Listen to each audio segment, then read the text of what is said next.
reelected in 2020. Sources tell CNN that after learning about the briefing, the president became irate. Joining us now is Democratic Congressman Jim Himes. He was at that briefing as a member of the House Intelligence Committee. Congressman, good morning. Great to have you here with us. I know you can't reveal any of the classified information that you got at that briefing, but can you tell us what happened in the room? Did Republicans get angry about the intelligence they were being given? Yeah, Allison, I'm sorry. I can't talk about what happened in a classified setting or who may have reacted to what. But I can point you to something that I think, two things that are important. Number one, look, you don't need an intelligence briefing to think about what Vladimir Putin might want. Would he want a return to sort of conventional, much more sort of confrontational policy with respect to Russia? Or might he want a president who will criticize everybody on the planet except for Vladimir Putin? Would the Russians be interested in the kind of polarization and division that you wouldn't just get with Donald Trump, you might get with others as well? But, Allison, the other thing I want to point you to here is, regardless of what happened in the Intelligence Committee, what is of real importance here is what happened in the Oval Office when, if the press reports are to be believed, the president got extremely angry, threw a fit with his director of national intelligence. And people need to grapple with that a little bit, because that is sending a message to the intelligence community that you better be very careful about saying things that I, Donald Trump, don't like. And so that's a huge problem for Congress and our oversight responsibilities, but it's a huge problem for the American people. You know, what if it turns out that North Korea takes a giant step towards a nuclear weapon? You think Donald Trump is going to want that out there because, of course, what it would say about his North Korean policy? We're already seeing, I mean, Congressman, we're already seeing this. We're already seeing that the intel about North Korea on some level is being ignored. I mean,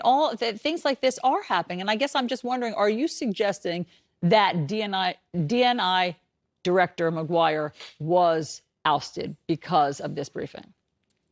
Well, I wasn't in the room, so I don't know that. I do know that under the law, the president would have needed to replace the acting DNI by March 11th anyway. So, look, it's quite possible that this move to Ambassador Grinnell was a planned move. It sort of doesn't matter, because what really matters is the story that is out there that says that the president shouted at his director of national intelligence because of an intelligence conclusion. That's the key thing there, because now all of a sudden, senior people in the intelligence community may be thinking that if I give honest intelligence, like if I can take you back, 15 years or so or 20 years, like there are no weapons of mass destruction, President George W. Bush, that my career might suffer. And when that happens, this country is in a very, very bad place. So I would suggest, Allison, that the right answer here is for Admiral McGuire, who served a lifetime of standing up for his country and put his life at risk in the Navy for decades, to stand up and tell the American public what happened so that the American public can hear it from him and not from the Washington Post and from the New York Times. We will see if he does that today or in the coming days. Meanwhile, the job, as you say, is going to be open after March 11th. And Congressman Doug Collins' name was floated as somebody reportedly that the president wanted. This morning, Congressman Collins said on a different morning show that he is not interested in that job. Thanks, but no thanks. What does that tell you? Yeah, Allison, look, Doug Collins, who I don't know terribly well, but he's been sort of an attack dog for President Trump in the impeachment hearings. Ambassador Grinnell, who I don't know very well, but is known primarily for being an extraordinarily aggressive defender of the president.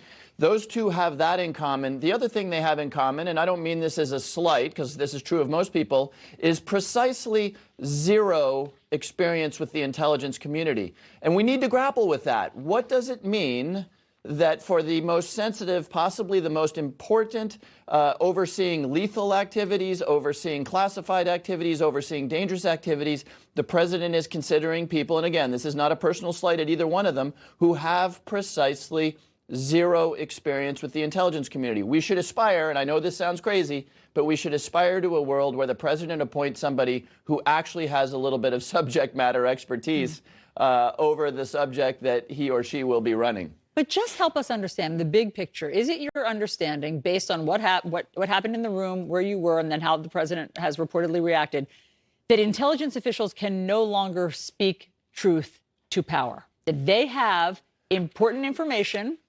about our election and they cannot tell the president or some Republicans on your committee? Well, I worry about that. On the one hand, Allison, I know the leaders of the intelligence community. They are patriotic people. They are good at what they do. They are sensitive to the political interference around intelligence. And by the way, they're surrounded by mid-level people and other people who are patriots and who I would expect to stand up and say, hey, this is not going right. The intelligence community is being used as a political tool. On the other hand, Allison, people are people. People respond to incentives. They care about their careers.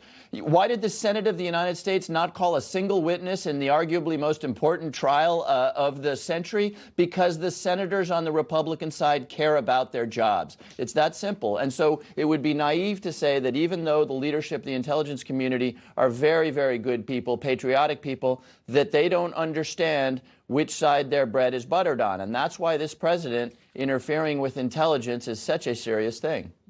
Congressman Jim Himes, we really appreciate you coming on New Day. Thanks so much. Thank you, Allison.